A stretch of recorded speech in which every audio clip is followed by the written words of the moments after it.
Welcome. Thank you for having me. Of course. So yeah, you came on board to Nasdaq when we did the acquisition of cybernetics last year in 2017. So behavioral science isn't necessarily one that's in our typically in the Nasdaq wheelhouse, so to speak. I guess why don't you talk to us a little bit about what exactly is behavioral science and why should we care? Yes, Yeah. it's a very good question. Yeah. And actually, in cybernetics, we thought we used to talk very carefully about the fact that it's a combination of using behavioral science methodology combined with subject matter expertise. My co-founder is a hedge fund manager, and technological skills, which Nasdaq has in plenty, and data analytical skills. So it's those together. But the behavioral science piece of it is really about understanding how we think and how we think when we're at work. So if you think educational psychology is how do we think when we learn, health psychology is how do we think when we're depressed, forensic psychology is how do we think when we're committing criminal acts, business psychology is how do we think at work. And therefore, if you can understand and analyze the job and the corporation that is driving behavior within that, then you can start to really dive into understanding what people are doing and why they're doing it. So it sounds like it's a little bit of a combination of, I guess you said, like psychology, technology, and then add water and stir, basically. And is that kind of where you guys, within, I guess, when you were at cybernetics, yes, that's kind of how you guys were applying a little bit. Absolutely, yeah, and it's really, so diving deep into the fund manager's job, and actually when you're an expert you can't describe it anymore. It's like driving a car, you've just automated how you do it. But actually behavioral science methods can enable you to draw out that expertise, which means you can write it down, you can put it into models, you can start looking at what data sets represent each activity within what you do as a thinker in your job. Right. So you can start measuring each activity, each step, which means you can start producing calculations, but you also know that, and this is where the Data Analytics Hub is really exciting, you can really understand the valuable data when they would want to use it. So you can really design when to give it back to them at the right moment so they know when to use it. Okay. An example of that was, hearing about the sentiment analysis that's being baked together of, fund managers are using that because they want to understand the market better. Well, actually a compliance officer trying to understand a fund manager trading will use the same data to understand better how trades were made. And you can package that together in a great visualization, which means that they just get exactly what was going on instantly. I see. So, okay, so then I guess we're at Nasdaq then, so the kind of point of entry would maybe be like in the surveillance space, right? I guess that's, looking at it from, well, kind of catching bad behavior. So you've mentioned about like helping with some decision making, et cetera, but like, as it relates to that, so how does behavioral science fit within surveillance then? Yes, and that's where we got to. We started looking at how people normally did things. Okay.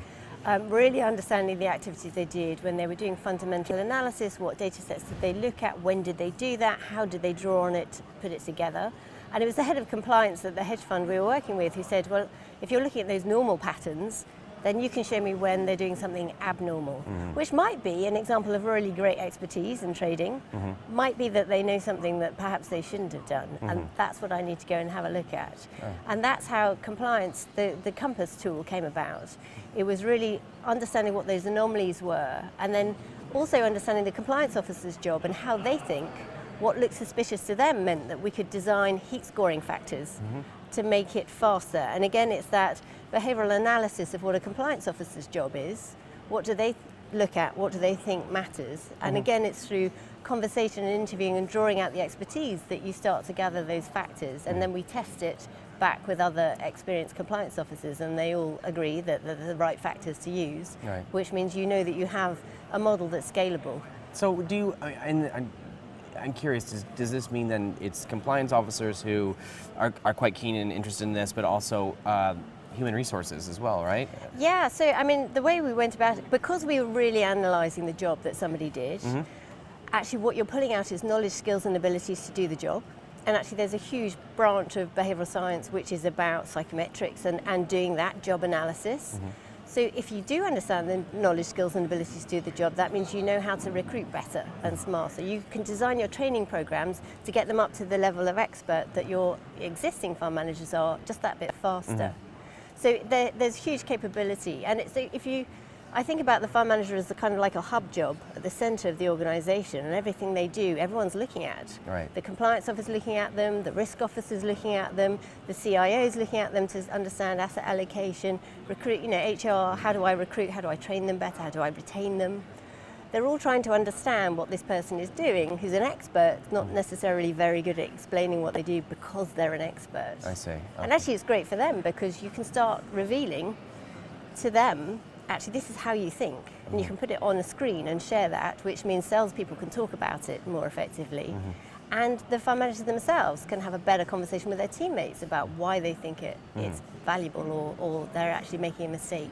Interesting. So, okay, well then I guess looking more towards kind of the future, I guess, like where do you see behavioral science evolving to, say, in the next, 12 months or so? I mean, it's hard to do, the technology change so quickly, but I guess kind of where do you see behavioral science evolving to? And then even within Nasdaq, where do you see there's more application where this could be quite applicable? Yeah, and actually conferences like this are fantastic because you really start to look across the organization and see where you can join up the dots. And actually there was a great talk about AlphaGo and machine learning. Right. And basically, we're very used to, as experts, kind of thinking in this pattern recognition format as experts, and machine intelligence is going across, it's going laterally, it's going to places that we don't think of going because we're used to doing it a certain way.